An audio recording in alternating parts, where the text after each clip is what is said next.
Isa sa pinakasikat na pinag-uusapan ngayon sa social media ay itong laban ni General Cuadro Alas Casimero kontra dito sa veteranong Hapon na si Ryo Akaho.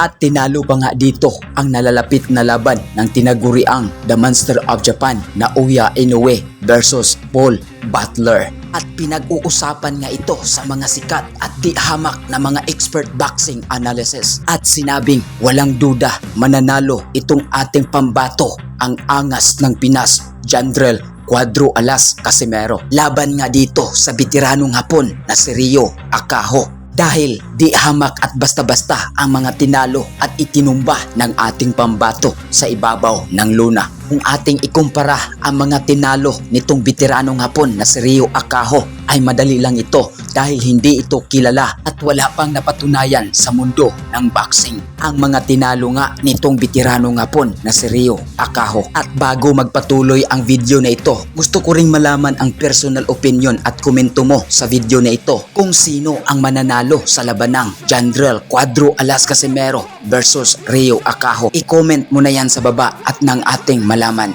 At tara, panoorin natin ang mga highlights video ng laban nitong veteranong Hapon na si Ryo Akaho na kung gaano nga ba ito kalakas, kung may kakayahan nga ba ito na itumba ang ating pambato na si General Cuadro Alas Casimero.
Thank you for watching Uyod Boxing Fanatics. You're never gonna make it, you're not good enough. There's a million other people with the same stuff. You really think you're different? Man, you must be kidding. Think you're gonna hit it, but you just don't get it. It's impossible.